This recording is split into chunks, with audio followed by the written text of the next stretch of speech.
Do you sometimes think about dying? Yeah. I remember one time I think I was super sad. I don't know why I'm laughing. I told my mom and my sister, I was depressed. Oh. I think my sister or my mom was like, one of them was like, do you ever think of suicide? I go, yeah. But I didn't get to finish the sentence. And my mom was like, yeah, may, no. Like, she just You have so much to live for. yeah, she was.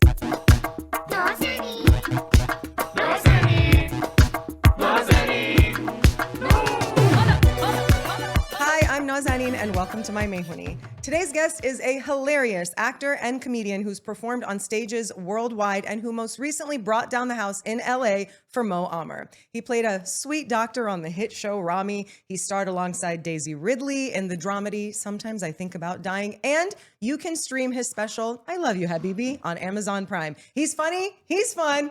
It's Dave Merheje. Hello. Hey. How are you? Oh my Funny God, I did and that. Fun. I did that in one take. Fun, huh? Funny and You did fun. do it in one take, which is crazy good because I think I would have not done it in one take. I rehearsed it 20 times before I got here just to make sure. I was like, let me not spend 5 minutes on the intro. Yeah, intros are wild when you're like, you watch somebody do it, you're like, oh man, you're like really, and then now I try to be like, hey, you don't have to say any of that. Yeah, just say I'm here. Yeah. Funny and fun. Funny, fun, here, available. I love you, Habibi. Up next. Up next. You should go like, oh, this guy's up next. Coming soon. Yes, all that. All the big things. Thank you for being here. No, thank you. No, thank you. No, honestly. Honestly, shukran, Habibi. By the way, do you sometimes think about dying? Yeah, actually, yeah. I think there was like a time where I thought about it a lot. Yeah. It was two times. I remember when I was, I'm 44. So when I was turning 40, I was like, really, the death thing hit me. And then I would see a therapist. So I started she would suggest books on, this was maybe the height of COVID or COVID, 2020. Yeah. Right when we were locked down. Yeah. So it was like a double. It was like both. Yeah. And then like before that, I would think like about death. And, I remember one time I think I was super sad. I don't know why I'm laughing, but it's okay. We can laugh about it now. I told my mom and my sister, I was depressed, but I was like, I think my sister or my mom was like, one of them was like, do you ever think of suicide? I go, yeah.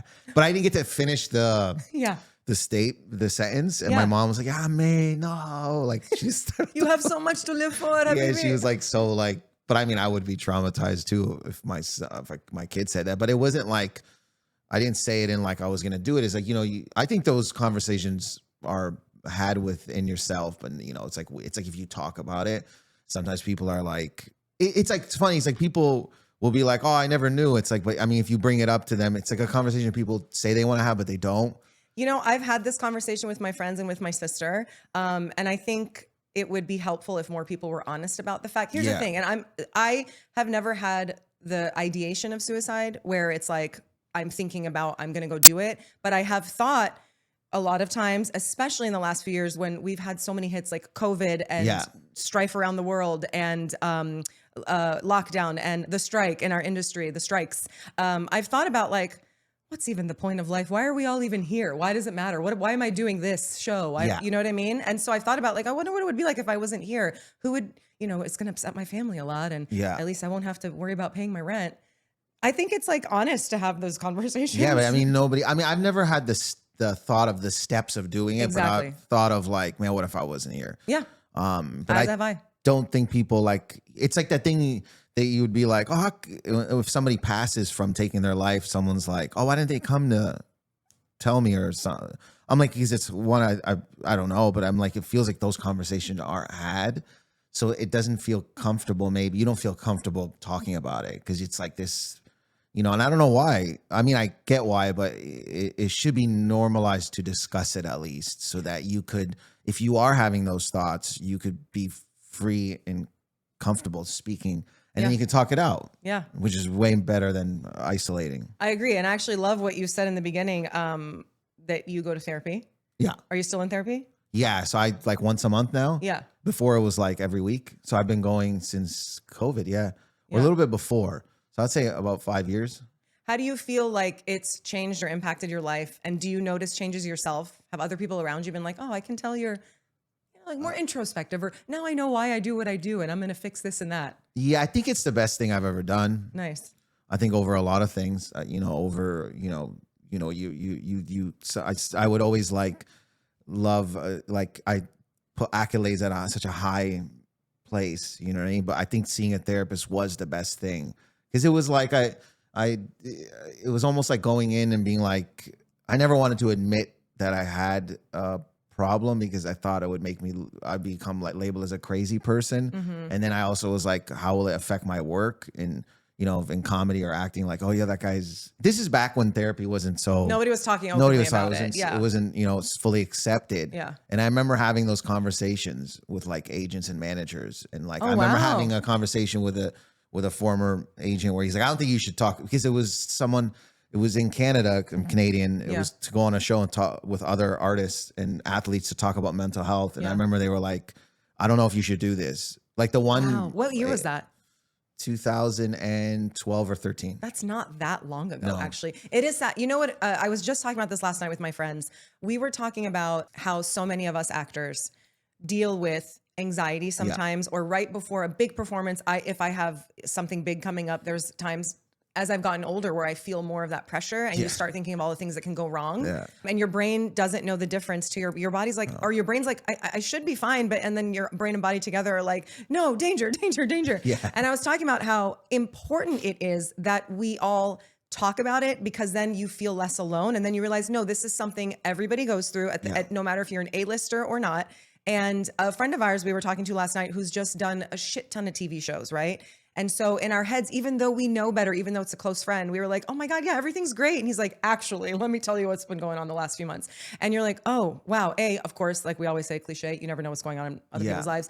But it is so helpful, again, to talk about it, so you don't so you don't go into yourself, and so you don't maybe get to the point of self-harm or those types of things, and you can kind of like deal with the issues more. And I brought up Simone Biles' documentary. Did you see it? No. 4-part documentary series. Fabulous. Like, I cried watching it, because everything she was saying were things that I had felt in the last year, where she was like, it just felt like the pressure got to me in this moment. My brain and my body weren't working together. And I also felt like if I don't take a break at this moment, I could, because she talked about how she was doing this flip in the air and she lost like not consciousness, but she just didn't know what was going on. And she's like, I don't even know how I got on the floor. And that scared me, because I was like, I could break my neck if I don't know how to get to the floor. And it just helped so much to see, you know, the GOAT being like, I have struggled with this too. And she did it on a world stage where everybody to this day is still judging her for it, unfortunately. But I was just saying how important it is to see people we respect, who are at really high points in the game, also saying, we deal with this too. You feel less alone, and you're like, oh, okay. So also we can get better, because look, she's did great afterward, you know? So I think it's really great. You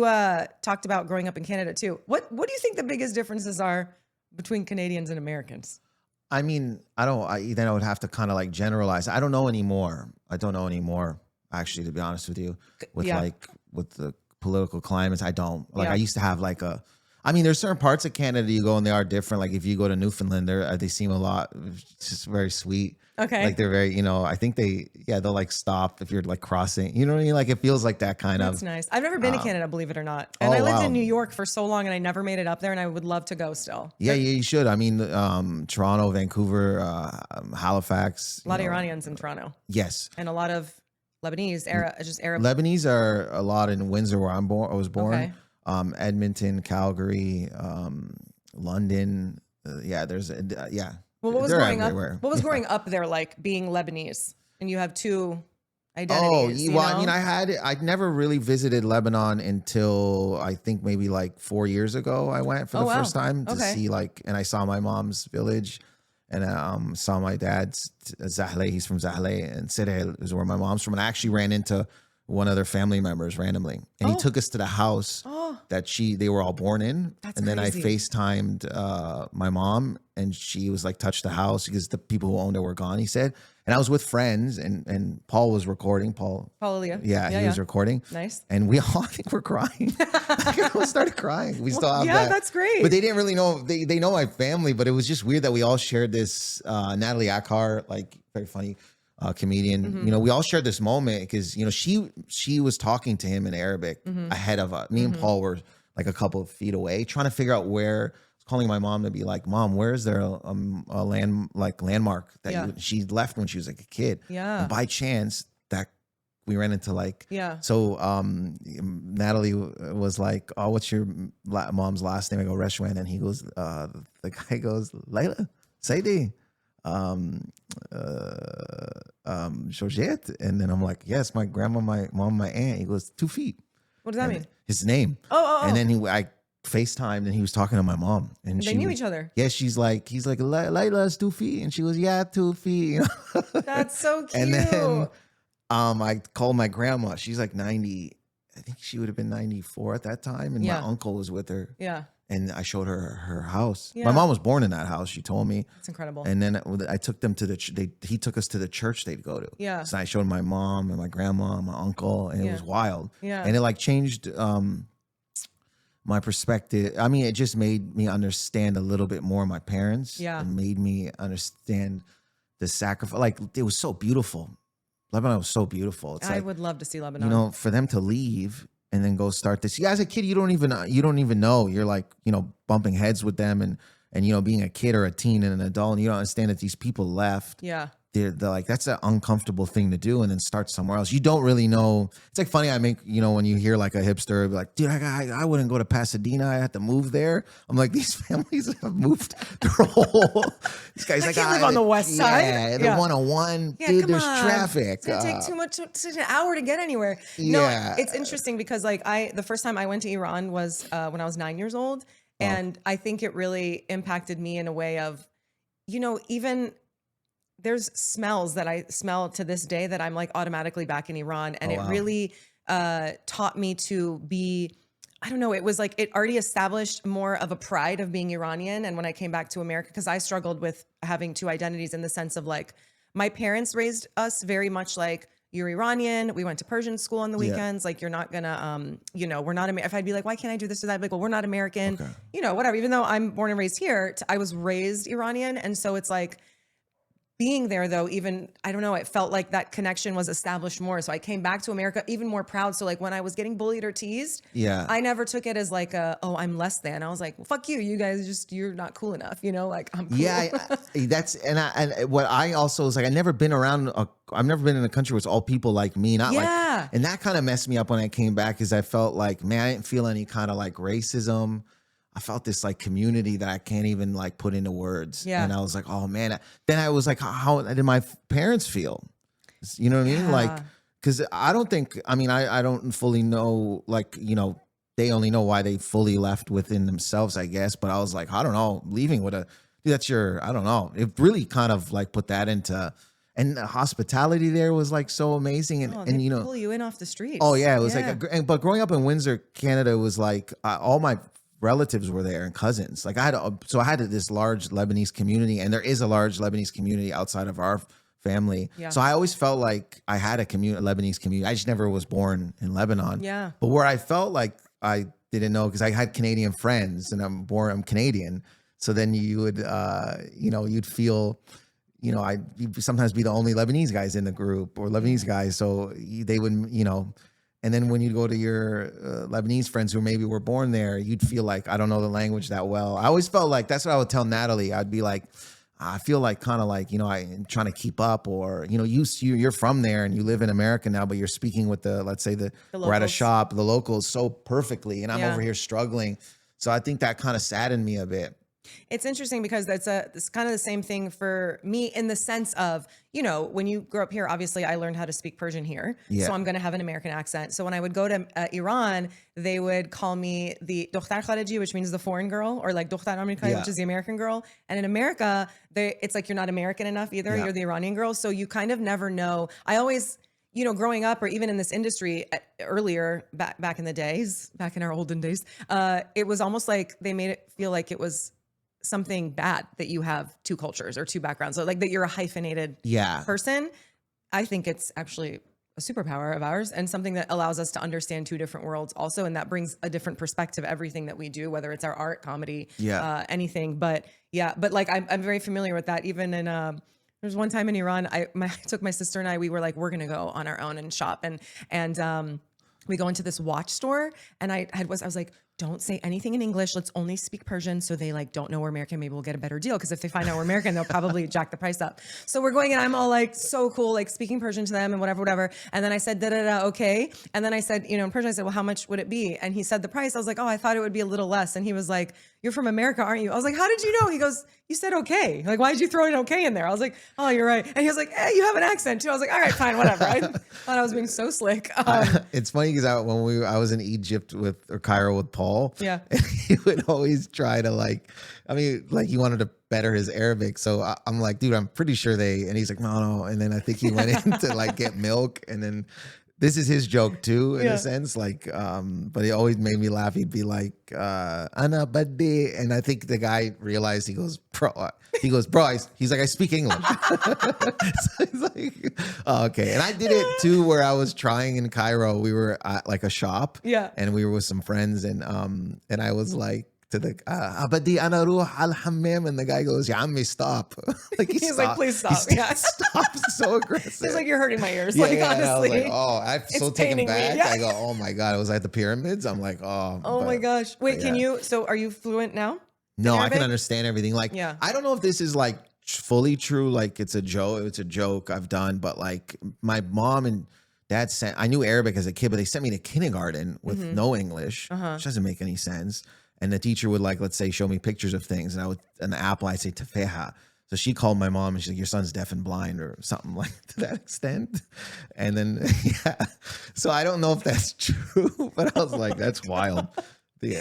Well, we've run into a little problem with little Dave. That's funny. So I don't know if it's true, because why would my parents... But then I had to learn, I learned English through like wrestling magazines. That's why my mom would give me wrestling magazines and stuff like that. And then I watched wrestling as a child too. I think, and I know other like Iranian kids and Middle Eastern kids and I was like, what was it about us that like, I was watching Macho Man Randy Savage and the Iron Sheikh and like Andre the Giant. My dad took me because we grew up, we're on the other side of Detroit. So he took me to see Hogan and Macho. Oh, wow. Yeah, he just reminded me of it. I already knew, but like he would take me. It was wild. Like, what was it about the thing what did you like about it? I loved the whole thing. I had action figures. I had rings, the ring. Then I grew up to watch the Raw. Monday Night Raw I would play. I was like 18. I'd play soccer at the YMCA, run back home, watch sports. It was like Sports Center, waiting for Raw, and sit at the edge of my parents' bed while they were sleeping and watch Stone Cold, The Rock. You were like DX. Committed. Oh yeah. I gave up after I think 10 years old. I was just like, I'm bored. Committed. I still collect. Yeah. I started collecting wrestling action figures. Now? Well, that's figures great. in general, which is every time I say that out loud, I'm like, Hey, they could be worth a lot of money. I open them, but like, I realize you don't really, like, as a 44-year-old man, you shouldn't. I mean, saying it so loosely. Do you say it on dates?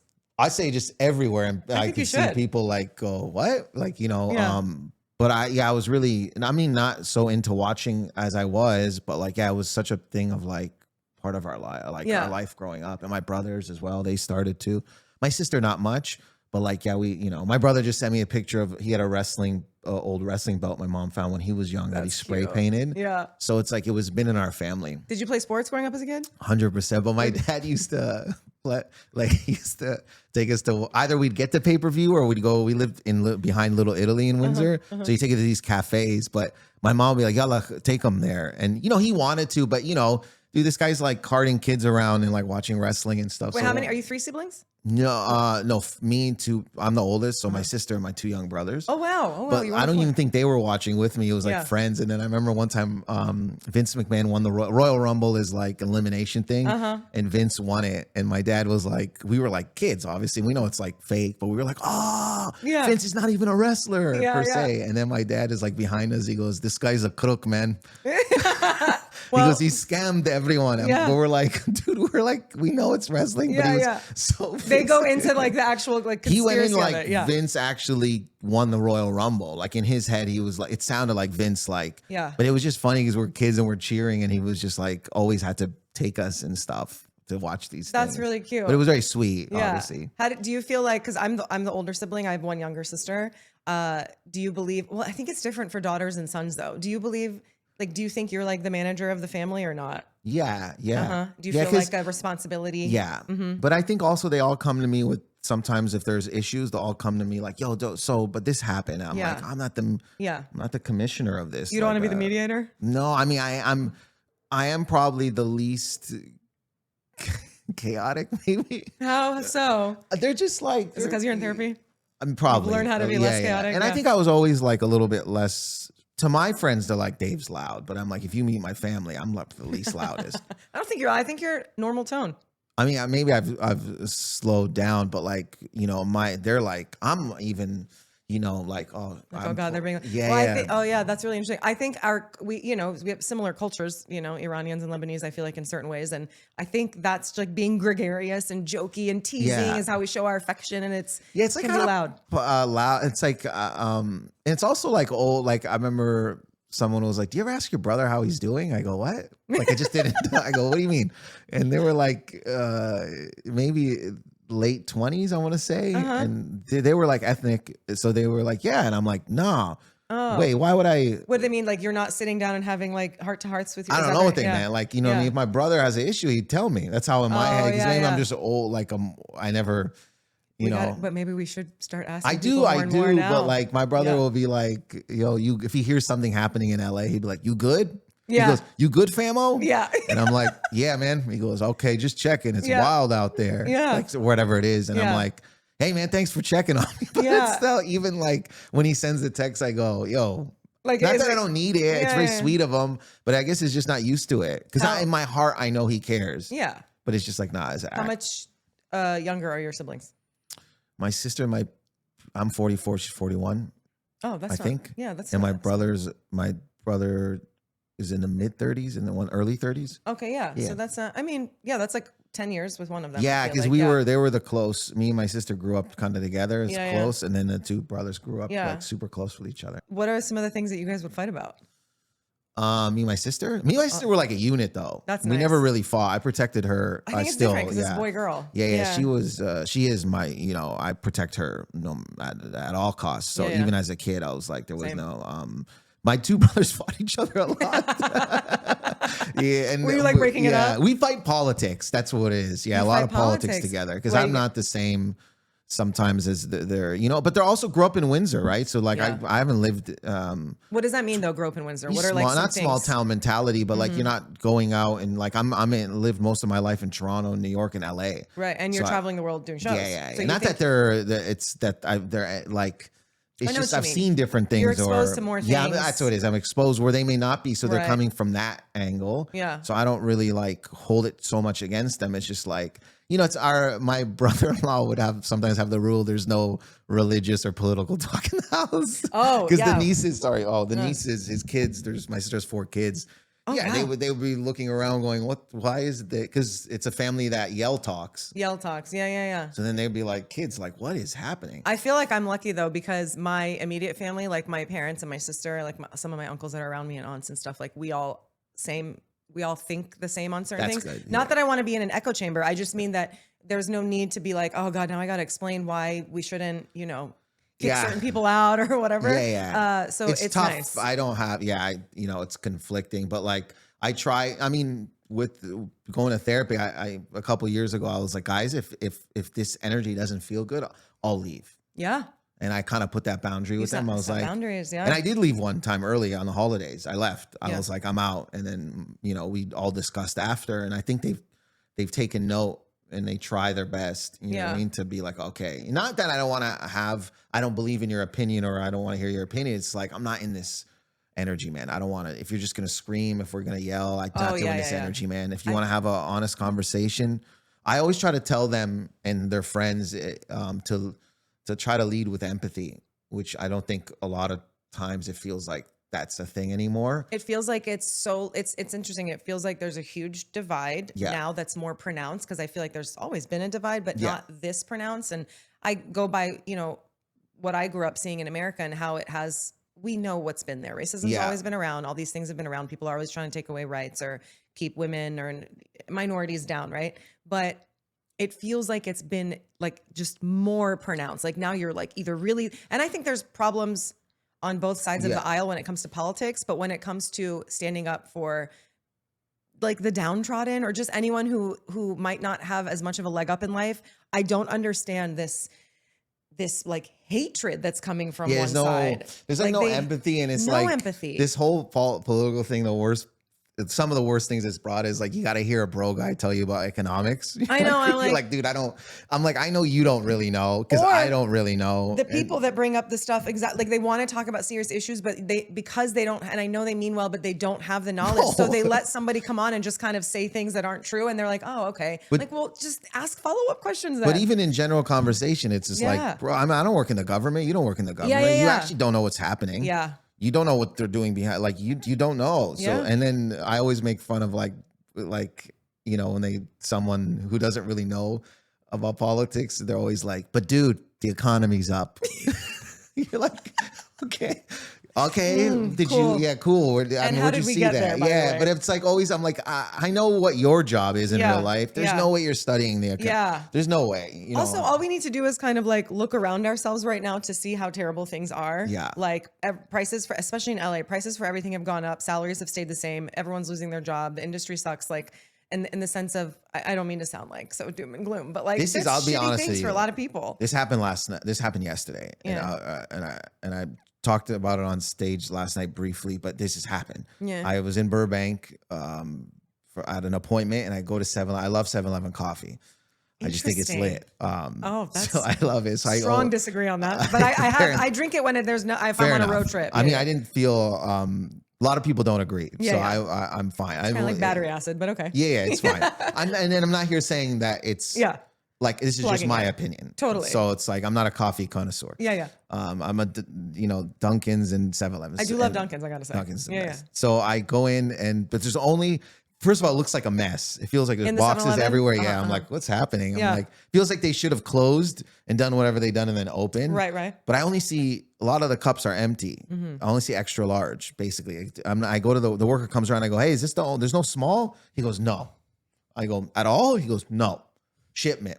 He just said shipment. He goes, shipment. Yeah. And I go, but there's no at all? Like, dude. And he goes, just take the extra large. I'll charge you a lesser. Yeah. I was like, okay. And fill then it up halfway. I pay, and I'm on my way out. Like, he doesn't have to talk to me. It's over. Yeah. Like, I've already made my purchase. He goes, hey.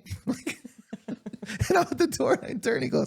He goes, man, the shipments, they're not coming. It's not coming. He goes, the tariffs, man, China. Tariffs, man. But he's releasing. I'm like, dude, I don't work in the warehouse. Like, why do I need to know? So sorry.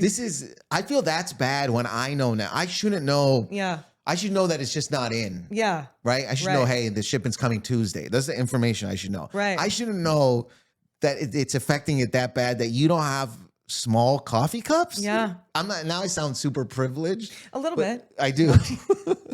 This is not my problem. I just came to get my 7-Eleven coffee for 99 cents. I never mean it that way. It meant that, like, I'm kidding. Yeah. It was alarming to me where I'm like, dude, wait, what's happening? Well, like, maybe you mean it. Maybe well, what it sounds like to me is like, if we've ever run into these types of problems, it just gets resolved and we never know about it. That's what I'm trying to say. It's like, they're coming and telling the customers, hey, bro, the tariffs. That's bad. In this economy? Yeah. I was leaving. I know. He went, hey, man. Hey, man. Yeah. Maybe he also felt bad for you. And he was like, I'm not trying to rip you off. No, I know, and I was cool with it, but I was like, oh, how? But I also feel for 7-Eleven. I'm like, wait a minute. So what other shipments aren't? It didn't feel like the shipment is late. It felt like, hey, we might not get this. He was maybe warning you. That's what I mean. 7-Eleven's going out of business. Yeah, that's what it felt like. You guys heard it here first. It felt like it wasn't, he was like, hey, sorry, dude, we thought the shipment normally comes on Tuesday. It's coming Friday. Yeah. That was not his energy. Yeah. His energy was like, dude. Yeah. China's holding back. There's something like... Maybe he's trying to recruit people for his anti-China army. You said something recently that I saw. It was one of your stand-up clips and it made me laugh. And you were like, I'm just not having sex anymore. And I'm curious why. And also, how's that tied to the dating life? I have a lot of thoughts on the dating scene in the last 5 years. I'm curious to know what you think. I think that the root of it is that it's probably super vulnerable to say is like, I don't last long and I don't know how to fix it.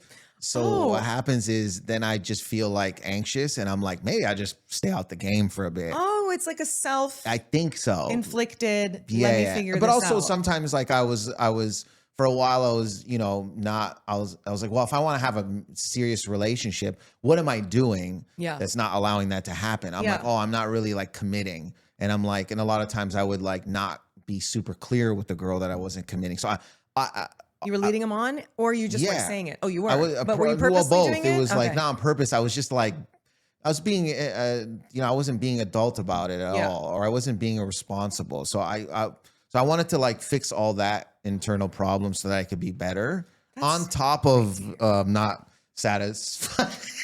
So it's twofold. The problem with your dating life is I'm not really. Thank you for sharing. It's vulnerable. It's also like when you say it, people like dudes especially be like, yo, why are you giving that info out?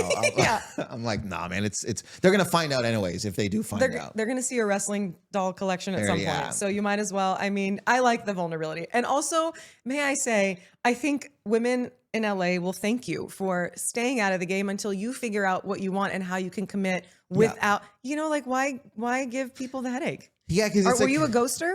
No, not ghosting. It's just like, and a lot of times too, you can talk to someone. I think just as humans, they're like, I'm down with not wanting something serious. And then you're like, oh, me too. But I don't think it works that way. I think you could tell yourself it works that way.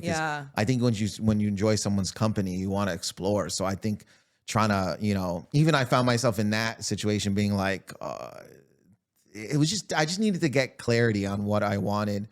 And I think, I stepped back, but also the performance thing was giving me a lot of anxiety because I think they would leave. What do you mean? That night? I don't have an actual, I don't sometimes I would be in situations I would start off and I would fail sexually, I guess. Yeah. And they would be like, no, it's cool. But I don't know. I don't think so. Cause then it would be, but I don't know if that's the reason. I don't have clear evidence. That's the reason why it went sideways. Yeah. In my head, it went sideways. Even though they told me, no, that's fine. That's not it. You should have started doing exit surveys. Like when when people get terminated from their job, this is not a good vulnerability. Sometimes if I'm making out, it happens. That you get hard? No, I am, but it goes away. No, you relieve your. It finishes. Yeah.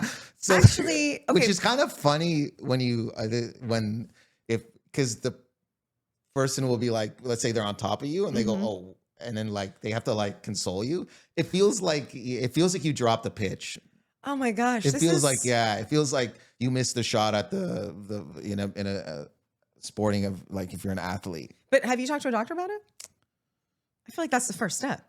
No, I know I should. Just because it could be something that could be fixed with something else. Well, I mean, I've tried Viagra a couple times and it worked, but I was like, this is a bad. Yeah. I don't even know who I am. Okay. I don't know enough about that world to even have a comment. It just gave me too much confidence. That I was like, I don't even know who this guy is. You're just like walking around like, you just were like, I was like, ready to go. You're just ready to go. And then I even like, it looked like my face changed in the mirror. I'm like, who is this guy? Like you're the Hulk all of a sudden. Oh my God, that could be a wrestling name. Viagra. Wait a minute. It was like, I was in a the last relationship I was in, it was more of like I put it on the person. Like, I'm like, oh, I should satisfy you. And that wasn't fair to them. They're like, oh no, we'll go through the emotions or whatever it is. But I was so fixated on doing ideally well. Maybe you're putting a pressure on yourself. I did. And that wasn't what that person probably wanted. Yeah. And I was making it like, cause I would like, my anxiety would make them feel a ways as well. Yeah, yeah. And it wasn't fair, but I didn't really realize it. And then they were like, maybe try Viagra. So we tried Viagra. Yeah. And then they were like, I remember too, I was in the kitchen, but I was in the bathroom. I was cooking. Yeah. I took Viagra. Wrong time. And I came out to the room and they were like, I don't think that's how I want to have sex. Yeah. And I'm like, that. Like you know what I mean? But I had I was in the bathroom like, oh man, I think I did the best I've ever done. Oh, interesting. Yeah. See, that to me just comes back to communication. Yeah. And then maybe if you going forward communicate with the girl and talk to them about like, hey, sometimes this happens, then you guys can come to some sort of thing that makes both of you comfortable on what the sexual experience is going to be. Because most girls are very emotional and they're going to connect to you because of the emotional intimacy and connection. It doesn't necessarily mean you have to like be fucking Thor every time. Yeah. That's what I mean. You're not getting Thor. I'll tell you out the gate. Unless you take. Now I'm picturing you in a kitchen like baking and you just took it and you're like, I'm ready. Unless there are like physical or medical. Yeah, basically steroids. Oh my God, that's hilarious. I want to play a game with you. Yeah. Persian Pop Quiz. So I'm going to give you Persian idioms, translate them into English, and you tell me what you think they mean. So this first one kind of goes in the theme of what we've been talking about. We're going to build up to it. Are you ready? Yeah. Okay. Delam barat tang shode, which means my heart is tight for you. What do I think that means? What do you think it means? And if you need contextual clues, I can give them. My heart is kind of tight for you. It could mean, I think it could mean that like my heart is tight for you. Maybe that I don't, I'm conflicted if I actually love you anymore. Oh, interesting. Because it's tight. So there's an anxiety behind there. Oh, that's an interesting thing that you're coming up with. Let me give you one context clue. If I haven't seen you in a long time and I can call you and be like, oh, Dave, where have you been? My heart is so tight for you. I miss you. Yes. Okay. Good job. There you go. Yeah. Yeah. Like it's I like constricted. that. My heart is tight. It feels like we're in medieval times. Like if we're in Game of Thrones and Jon Snow, they're like, John, you need to go fight. My heart is tight for you. My heart is tight. What was her name? Daenerys? Yeah, Daenerys. Daenerys, my heart is so tight for you. Can you try saying it? I can't do it, but I do. No. This phrase in Persian. Delam barat tang shode. Balat tensionum. Shode. Shoulda. Balat Tang shode. tang shoulda. What was the thing the guy in My Egypt heart is told so you? tight. Oh, Habibi, stop. Stop, please. My heart is so tight for you. I'm going to say that to anyone now. You should. I'm like, my heart is so tight for you. You should start your sets like that. Guys, my heart's really tight for you. Or I'll just say that to my straight male friends. My heart is tight for you. They're going to be like, what? It's a whole full discussion. I love you too, bro. Okay, next one. Which is like that whole, like, you know, when they go pause, I hate that whole thing. I hate that whole thing. That whole thing is like the worst movement ever. Yeah. It's like, well, it's the equivalent of no homo. It is, but I'm like, dude, I'm not doing anything. Yeah. You're making me like, I can't say I grabbed the box from behind you. Yeah. That's crazy. Like, exactly. Why do I got to live in this anxiety now? Yeah. This is you. That's your brain. This is you that's uncomfortable. Get yourself out of it. Get the no homo, no pause out of here, Yeah, bro. we don't like that. We're not down with that. Yeah. I had to say that. No, I'm glad you said it. Needs to be said. Okay, the second one. This one's a little more convoluted. Gordo bayad Merheje kosht, which means the cat must be killed at the entrance to the bridal chamber. Oh, so the somebody is opposing the marriage and they've showed up and you must kill them at the door. You must murder a lover who's trying to break up lovers. Oh my God, like they objected. They're like, I object. We're going to kill them like a cat. And they came before the bride and groom had sex for the first time. That's hilarious. That's a great, okay, close. But so what it means, it's basically like you have to show your strength before that person does something to you. Like show them who's boss. You got to establish your dominance and superiority in a situation. Now, I think it's rooted in a little bit of patriarchal thing where it's like the guy's going to go and show the girl who's boss and how it's done. You got to kill that cat at the bridal. But you can say like if me and you like show up to a fight or something, right? Yeah. Be like, Dave, you got to show him who's boss right now. Go fucking, you pull out your knife and like make a move before they make a move. But why is the cat being dragged into this? Cat? Look, I find cats arrogant, but like they don't have to be dragged into this. Kill the cat. The cat's just at the door like, hey, man, this ain't my fight. The cat's just like, I was just here for some milk. Cat's like, I'm just trying to sit in your shoes. Oh my God. That's really good. That's great. You're right. I don't know why the cat got dragged into this, but in the theme of love, cheshmatun khoshgel mibine, which means your eyes see beautiful. Maybe you look past what people don't see beauty in me. That's actually is it actually? That's a really good. I would think the same thing. It kind of means like if someone gives me a compliment and is like, Nazanin, you're so beautiful. I could be like, your eyes see beautiful. So it's kind of like what you said. It's like you're seeing beauty in me because you're beautiful. Your eyes are beautiful and they're seeing the beauty. See, that can't get in the hands of a narcissist. Why? Because that'll make them go, they'll be more narcissist. Right? Yeah, right. Because like, hey, like if someone's like, your eyes are beautiful. Yeah, dude, I knew. Yeah. Thank you for telling me finally. Because the bullshit out here, people don't recognize that my lips are good looking. Wait, can you try to say it too? Okay, try it. We're going to break it down. Cheshmatun. Khoshgel. Mibine. Beautiful. Yeah. Can we try it? I don't know what this was. I don't know what that is either. They're like Ava Perón on the balcony. Qorbunet baram. I will sacrifice myself for you. That's what the certain thing means? Yeah. Well, obviously, I'll sacrifice. Are we getting Am I dying? Like, are we in a scene where, if we're in a scene where someone's gonna kill us, maybe we're in Last of Us, I go, I'll sacrifice myself for you. But I don't know who. That's tough, man. We're back in Game of Thrones. I will sacrifice myself. I love that for you. show. So I don't know about this generation, anyone really sacrificing. I don't see a lot of that because we were saying lack of empathy, but and phone use too. People be recording. You're like not focused on the death. Dude, the death is happening and they're walking by recording it. I know. And they're like, you'll sacrifice for me. They're not even at that level. They're trying to find a filter. They won't even sacrifice their social media. Yeah. It's actually a term of endearment. So you can you just say it to people you love. I say it to my sister's dog.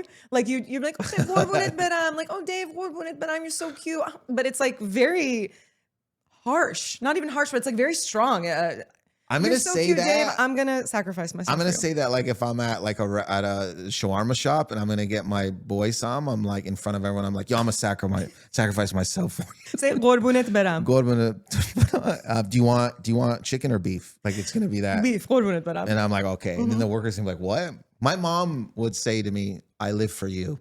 And I thought she was in the medieval times. I love that though. Habibi, I live for you. But Persian and Arabic poetry dates back centuries. Like it's called, That's why when people would say back in the day that like the language is like they'd make racist remarks. I'm like, it's a beautiful, if anything, English is brutal at some point. If anything, English is super basic. Yeah, it's like super basic. Like, especially if you see like a Lebanese singer, you're like, they're singers. They're just so, it's like 42 minutes for a song. Yeah. So oh my God. We have like our Persian pop songs. We always say that like they're also like everyone's like up and at it and dancing and like so, energy's up. But if you listen to the lyrics, a lot of it's like, my love left me and I died. I buried myself in the mountains and no one, like it's very. Yeah. Amir K, one of my favorite comics, he has one of my favorites too. A joke about Lebanese singers. And you go to the parties when you're even a kid and you're older, you're like, who hurt this person? Yeah. But they're also so happy about being hurt. Yeah, that's I can't the thing. do it, but you'll see the guy, man. You're like, man. And then, but the best is always the band not emotional at all. They were not they're here. Guy. No, that guy had the pain on his own. They said, bro, I didn't want, look, you deal with your wife. Yeah. And you don't bring any of that drama to me. Our heart is tight for you. I just play the Didbeke, dude. That's it. I'm done. Don't bring that pain to me. I can't focus on the Didbeke. Exactly. Yeah. Ours is toned back. Okay. Yeah. A lot of similarities. I want no tears on that. Mm-hmm. Last one. Mush bukhoratet. May a mouse eat you. I feel you've crossed somebody and they've done so much for you and they say, may a mouse eat you. What, because they're angry? They're angry, yeah. Get it. Also a term of endearment. Oh, shit. Like, mush bukhoratet. Yeah, like it's like kind of like the English version or American version is like, you're so cute, I could just eat you up. See, that's the thing, dude, because nobody, like, if a mouse entered a room, people always leave. There's like, they pick the wrong, if you said a rabbit, what is the thing? Mush bukhoratet. If a rabbit bit you, I'd be like, yeah, they're cuddly. Like you could say, well, that's khargush, which kind of, you say khargush bukhoratet, and may a rabbit eat you. Yeah, that's better than a mouse. Dude, people scream. Okay, because you think a bunny's going to come in and we'd be like, oh, we'll let you eat us. But if a mouse came, you'd run away. No, everyone, dude, if a mouse comes in a room, people with jobs and families and they just jump on tables. Like, I'm like, dude, you pay taxes. You can't be flying. Dude, mouse comes in, it ruins everything. It really People's does. Emotions. Like, we were at a cabin and a mouse popped in and there's like 7 dudes in there. They were like, we had to like get a therapy. You had to talk to these guys after. Like, how come you didn't go at it? Yeah. Like, but so I don't know. A rabbit comes in. Dude, I just saw one. Did we see one walking in Toronto? And we just sat there. I've seen them in my parents' backyard. Yeah, I have so beautiful. Lived in New York, so I've dealt with killing mice on my own. So I got to say, I'm don't want to toot my own horn or anything. Killing a mouse or a rabbit? A mouse. Oh, I'm gonna kill a this podcast rabbit. took a turn. No, guys, I'm an animal killer, which is the first indication of a sociopathic serial killer. Can you try to say it though? Yeah. Mush bukhoratet. Mush bukhoratet. And then you can, if you want to try the rabbit one, say khargush bukhoratet. Khardush bukhoratet. Khardush. Yeah, got it. All right.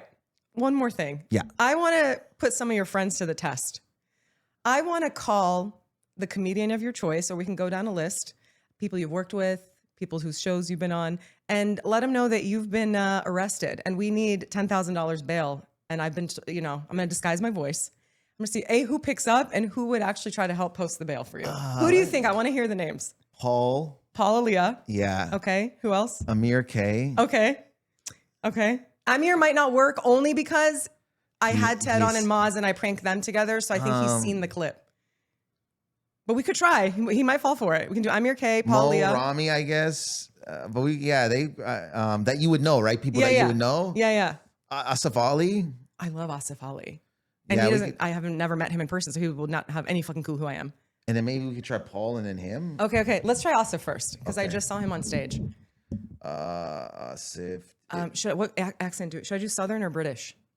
I don't know with him. Here it is. Okay. I'm just gonna put it here. I don't really call Asif too. I only text him, so he might pick up out of like curiosity. Well, yeah, he might be like, well, wait, what's?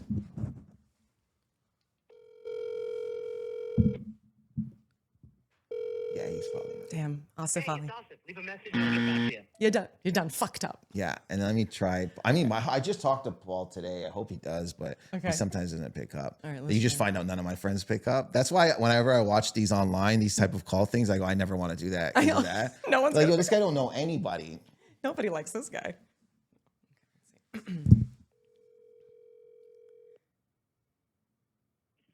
Please leave a message. Guys, it's Tuesday at 2 p.m. in LA. Nobody's working. I know you guys aren't working. Try Rose. Rose is in LA right now. All right. She played the cousin. Oh, actually, my friend Nusha was in a TV show with her. The Netflix. Yeah. What's it called? Kaleidoscope. What's up? Hi. How are you? Is this sorry, it's Rose? Yeah. Hi, I'm so sorry. I know this is a little weird to bother you. I was just on a date with your friend Dave, I believe, Merheje. Oh, yeah. Yeah. Something really kind of crazy happened where he I don't know, we were just in a cafe eating and all of a sudden like police came in. Something happened about a warrant. I have no idea, but they took him to the West Hollywood Police Department and he just kind of said, call Rose, and handed me the phone. And I don't know, are you actually in Los Angeles? I'm not right now. I'm actually in Laguna, but I'm about to. I'm coming back to Los Angeles tonight. You said they took to the West Hollywood Police Department. Yeah, West Hollywood PD, and I think there might be something about bail, and I definitely don't have the money that they're asking for, and I just wanted to put. That's okay. Oh, thank you so much. That's incredible. Let me call someone who's in LA. So you have his phone right now? Yeah. Wait. Actually, if you're going to come to like we were eating, and I guess. Technically, he did skip out on the bill. I don't think I can make it. I'm going to call someone who's in LA right now who might be able to help. Yeah, you might be, just so we can cover the bill because I'm just sitting here at this cafe. That'd be really great. I'm sure he'll be fine, actually. Wait, I don't understand. You think he'll be fine? I think so, but I don't know. Yeah, any help that you can give would be incredible. No, I'm confused. Rose is me. Rose, we're on a podcast. We do this. Wait, put it to the mic. We do this. They do this prank where they want to see who's loyal or who's a good friend. I'm sorry. I know. I'm sorry. I know. Wrong timing. Look, we called Paul. No, I'm sorry. You're so sweet. We call Paul, Aaliyah. We call anyone else? We call a lot of my friends that didn't pick up. Yeah, you picked up. Can I say hi to very really quick? Impressed that you picked up. Very sorry to meet you this way, but this is a little stunt. I'm sure you're lovely. David, this is the end of our relationship. It was a joke. Oh my gosh, no. Blame it all on me. Blame it all on me. Like, you know what? Arrest him. And like, let me call someone and get him arrested. Yeah, okay. Dude, I'm going to hang out with you Thursday. You can't arrest me. I'm glad. I want this man picked up immediately. I mean, I'm just happy that you're upset with him and not me, so I'll take it. I'll call the police myself. I thought you were doing a really good job. I feel really bad for you now. Oh my gosh. No, I'll pay. I'll take you on Thursday. I'll pay for your meal. Thursday. I'm not hanging out with you on Thursday anymore. Well, yeah, you're right. I guess that's fucking optimism. Thank you so much for playing along, and I am going to hand the phone back to Dave. Welcome. We'll talk to you later. Rose, Thank you so much. Rose, I love you. I'm sorry, but I do love you. Well, I mean, okay, we'll talk. I apologize. Bye. On that note, thanks for coming to my main meeting with Dave Merheje, and we'll see you next time. You actually, No, I just love it. I got off the hook.